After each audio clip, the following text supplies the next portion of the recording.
Satu, dua, tiga. Assalamualaikum warahmatullahi wabarakatuh. Ya, waalaikumsalam warahmatullahi wabarakatuh. Dit. Apa sih, Dit? Perkenalkan saya dan anggota-anggota saya Aditya Subahan. Dan sini Ahmad dan Al-Solihin. sini anjir. Pak Arif Muhammad Rodi Jinan. Kami akan menjelaskan tentang perkembangan politik masa demokrasi parlementer yang akan dimulai dengan Ria Dirjinan. Oke. 1. Sistem pemerintahan. Sistem pemerintahan pada masa Lanjut ke apa? Nyaringi.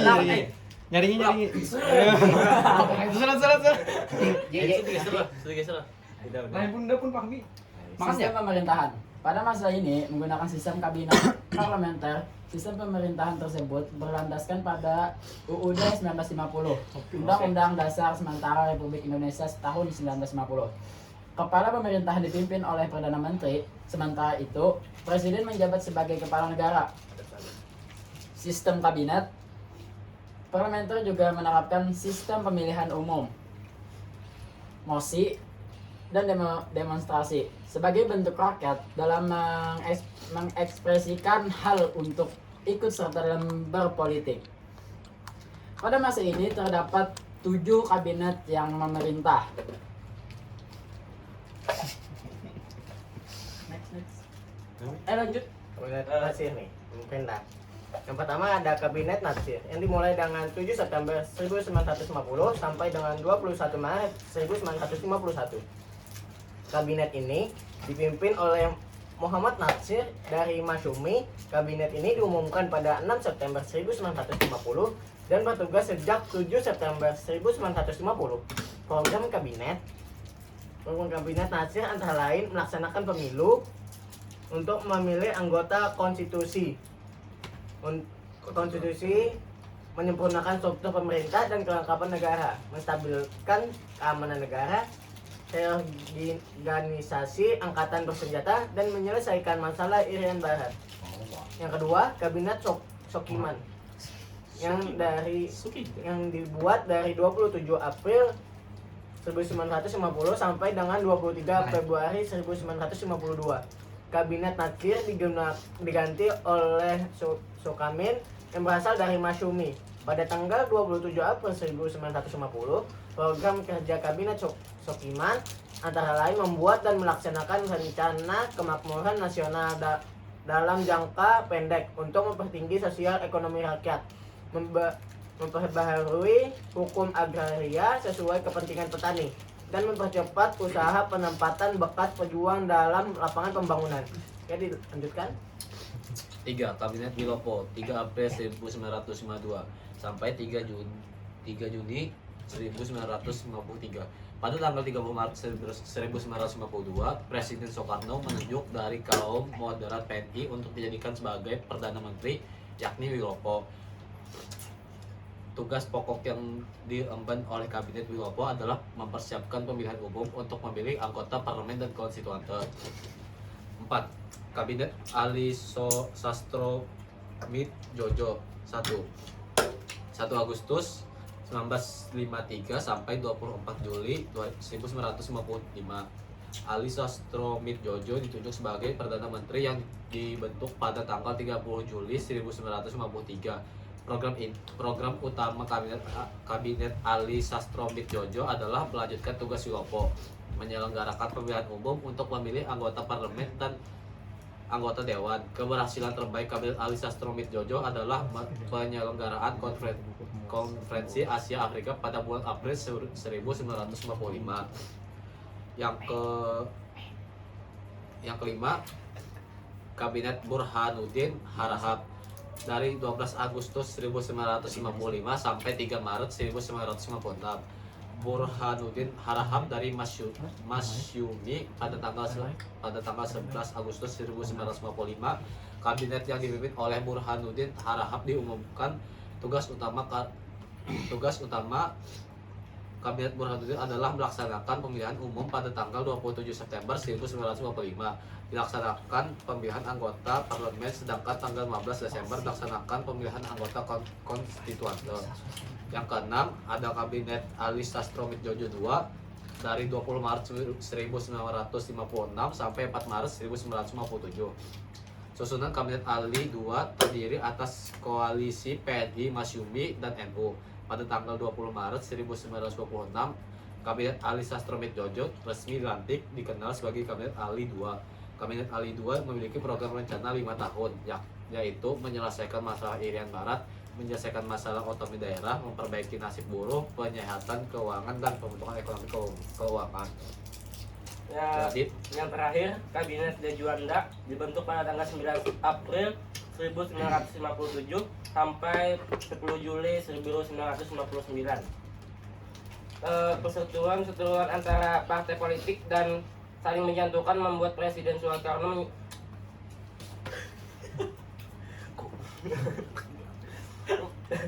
Ayo lanjut tanya. ya, Presiden Soekarno mengambil kebijakan. Isurin Rabdi. Yanto. Tanya nggak? Belum. Belum. Lanjut. Presiden Soekarno kemudian membentuk Tangannya. ekstraplementer. Kenapa pas membaca kayak itu? Dan menunjuk Insinyur De Juanda sebagai Perdana Menteri dan memiliki wakil dari 3 partai besar atau PNI, Parkindo, dan NU. Kabinet Insinyur De Juanda juga dikenal sebagai Kabinet Karya. Tugas utama Kabinet Karya adalah membantu Dewan Perwakilan Nasional dalam mewujudkan konsepsi Presiden. Kabinet De Juanda diresmikan pada tanggal 9 April 1957. Oke, bentar. Yanto. Ambil. Ini asap ya? Ambil. Aku nak mencis kamu. Lanjut. Next. Lanjut. 2. Sistem kepartaian. Pada awal kemerdekaan hanya ada satu partai politik, yaitu Partai Nasional. Kenapa penonton nih? Indonesia PNI. Tetapi berdasarkan maklumat pemerintah nomor 3 November 1945 tentang anjuran pembentukan partai-partai politik dari berbagai paham dan aliran yang ada dalam masyarakat, maka bermunculan partai-partai politik dengan basis ideologinya masing-masing. Lanjut. Ya, selanjutnya ada partai-partai yang dapat dikelompokkan berdasarkan ideologinya, yaitu ideologi bersifat nasionalisme. Partai yang berdasarkan ideologi bersifat nasionalisme adalah Partai Nasional Indonesia atau PNI. Dasar perjuangan Partai Nasionalis adalah faktor kemanusiaan yang mengutamakan tercapainya kesatuan bangsa. Tujuan dari partai berideologi nasionalis adalah mengutamakan terwujudnya kebebasan nasional. Lanjut. Yang ideologi bersifat agama. Lindungi sponsor. Oh iya. Sponsornya terlindungi. Ideologi bersifat agama. Dasar dari partai yang ideologinya bersifat agama adalah perjuangan yang dilakukan mengutamakan penyebaran dan penerapan kaidah-kaidah atau hukum-hukum yang berlaku pada agama yang bersangkutan. Partai yang berideologi keagamaan pada saat itu diantaranya Partai Majelis Syuro Muslimin Indonesia, Partai Katolik Republik Indonesia, dan Partai Kristen Indonesia. Ideologi bersifat sosialis komunis. Dasar perjuangan partai yang berideologi sosial komunis adalah internasionalisme atas kemanusiaan. Mereka menjunjung tinggi doktrin komunisme. Partai berideologi komunis terbesar di Indonesia adalah Partai Komunis Indonesia (PKI). Sementara itu yang beraliran sosial adalah Partai Sosialis Indonesia (PARSI) atau PSI dan Partai Rakyat Sosialis (PARAS). Ya, yang ketiga, pemilihan umum 1955. Sekitar 3 bulan setelah proklamasi kemerdekaan Indonesia pada tahun 17 Agustus 1945, pemerintah waktu itu sudah menyatakan keinginannya untuk bisa menyelenggarakan pemilu pada awal tahun 1946. Namun, pada akhirnya pemilu baru bisa diselenggarakan pada tahun 1955. Tidak terlaksanakannya pemilu pertama pada awal tahun 1946 paling tidak disebabkan dua hal sebagai berikut. Yang pertama, belum siapnya pemerintah baru, termasuk dalam penyusunan perangkat UU Pemilu.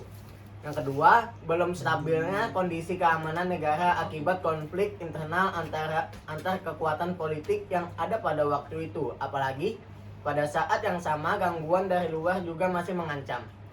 Latar belakang diselenggarakan pemilu. Yang pertama, revolusi fisik atau perang videonya. kemerdekaan. Lanjut. Kemerdekaan menuntut semua potensi bangsa untuk memfokuskan diri pada usaha mempertahankan kemerdekaan. Yang kedua, pertikaian internal baik dalam lembaga politik maupun pemerintah cukup menguras energi dan perhatian.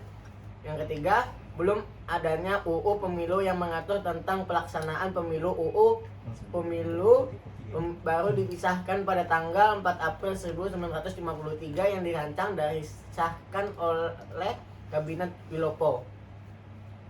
Oke. Selanjutnya, tujuan pemilihan umum 1955 yaitu berdasarkan Undang-Undang Nomor 7 Tahun 1953. Pemilu 1955 dilakukan untuk memilih anggota-anggota parlemen DPR dan konstitu lembaga yang diberi tugas dan wewenang untuk melakukan perubahan terhadap konstitusi negara. Selanjutnya, pelaksanaan pemilihan umum 1995 yaitu pendaftaran pemilihan dalam pemilu 1955 mulai dilaksanakan sejak bulan Mei 1954 dan baru selesai pada November 1954. Tercatat ada 43.104.464 warga yang memenuhi syarat masuk bilik suara. Dari jumlah tersebut, sebanyak 87,65% atau 37.875.299 yang menggunakan hak pilihnya pada saat itu. Pemilu yang pertama dilaksanakan pada tahun 1955, sekitar 39 juta rakyat Indonesia datang ke bilik suara untuk memberikan suaranya. Pemilu saat itu berjalan dengan tertib, disiplin, serta tanpa politik uang dari tekanan dari pihak manapun. Oleh karena itu, banyak pakar politik yang menilai bahwa pemilu tahun 1955 sebagai pemilu paling demokratis yang terlaksanakan di Indonesia sampai sekarang. Selanjutnya, hasil pemilihan umum 1955 dibagi dua menjadi hasil pemilu tahap 1 29 September 1955 pada tanggal 29 September 1955 lebih dari 39 juta rakyat Indonesia memberikan suara di kota-kota suara. Hasil pemilihan umum 1 yang diikuti 170 kontestan pemilu 1955, hasil 28 kontestan 3 diantaranya perseorangan yang hasil memperoleh kursi 4 partai berdasarkan secara berturut-turut memenangkan kursi, yaitu Partai Nasional Indonesia 57 kursi atau 20,3%, Masyumi 57 kursi atau 20,9%, Nahdlatul Ulama 47 kursi atau 18,4%, dan Partai Komunis Indonesia 39 kursi atau 15,4%. Yang kedua, hasil pemilu tahap 2, jumlah kursi anggota konstituante dipilih sebanyak 520. Tetapi di Irian Barat yang sebagai jatah 6 kursi tidak ada pemilihan, maka kursi yang dipilih hanya 514. Hasil pemilihan anggota Dewan Konstituante menunjukkan bahwa PNI, NU, dan PKI meningkatkan dukungannya. Sementara Masyumi, meski tetap menjadi pemenang kedua, perolehan suaranya merosot 114.267 dibandingkan suara yang diperoleh dalam pemilihan anggota DPR. Lanjut. Ya, kelebihan pelaksanaan pemilu 1955. Yang pertama, tingkat partisipasi rakyat sangat besar. Kurang lebih 90% dari semua warga punya hak pilih. Lebih dari 39 orang memberikan suara, mewakili 91,5% dari pemilihan terdaftar. Yang kedua, presentasi suara yang sah cukup cukup signifikan, kurang lebih 80% dari suara yang masuk. Padahal kurang lebih 70% penduduk Indonesia masih buta huruf. Yang ketiga, pelaksanaannya berjalan secara aman, tertib, dan disiplin serta jauh dari unsur kecurangan dan kekerasan. Selanjutnya, kelemahan pelaksanaan pemilu 1955. 1. Pemilu 1955 bahkan berujung pada krisis ketatanegaraan yang mendorong lahirnya dekret Presiden tanggal 5 Juli 1956 sebagai akibat dari kegagalan Dewan Konstitusi dalam menghasilkan konstitusi baru. Tidak ada parpol yang memperoleh suara mayoritas mutlak, sehingga tujuan pemilu yang semula mutlak dimasukkan untuk menghasilkan parlemen yang representatif. Stabilitas pemerintah dan mampu menghasilkan konstitusi baru untuk menggantikan UUD 1990 tidak berhasil. 3. Jumlah partai lebih bertambah banyak daripada berkurang dengan 28 partai yang mendapat kursi. Padahal sebelumnya hanya 20 partai yang mendapat kursi. Beberapa pemimpin Masyumi merasa bahwa kemajuan Islam menuju kekuasaan nasional kini terhalang dan bahwa perhatian mereka seharusnya dialihkan untuk mengidentifikasi Islam di tingkat rakyat jelata. Selanjutnya Oke. Oh, apa nih? Selanjutnya Ya, sekian terima kasih. belum. Terus yang mau bertanya silakan menonton.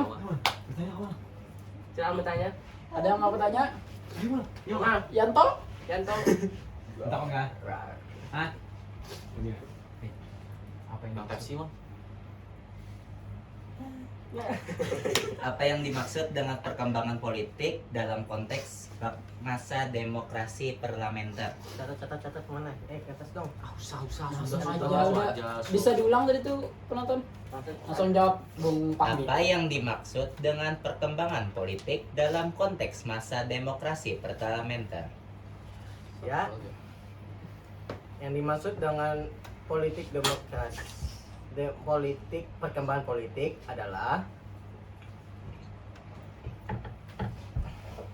perkembangan politik dalam konteks masa demokrasi parlementer merujuk pada perubahan dan evolusi sistem politik yang melibatkan partai politik, pemilihan umum, peran parlemen, dan interaksi antara pemerintah dan oposisi. Ini mencakup perubahan dalam struktur politik, kebijakan publik, dan dinamika kekuasaan di dalam sistem politik parlementer. Nah, Apa terjawab penonton? Ya. Jawab. Oke. Oke. Ya, sampai sini saja. Lanjut. Ramji yang bertanya. Udah? Oh, sudah. Udah. Aman-aman. Oke. Sampai sini aja presentasi kami Kali ini Terima kasih kepada Bapak yang sudah mendengarkan sampai habis. Terima kasih, walaupun Pak. isinya ya maaf ya, Pak. Ya, Pak. Kami didukung oleh Sponsor. Creo, Samsung, dan Vivo. Markis. Malkis dan apa tuh? Niche. Nice. Mik kumpul mik. Oh iya ya. Oh, mic. Ya sekian dari kami. Assalamualaikum warahmatullahi wabarakatuh. Dadah. Assalamualaikum warahmatullahi wabarakatuh. Wih.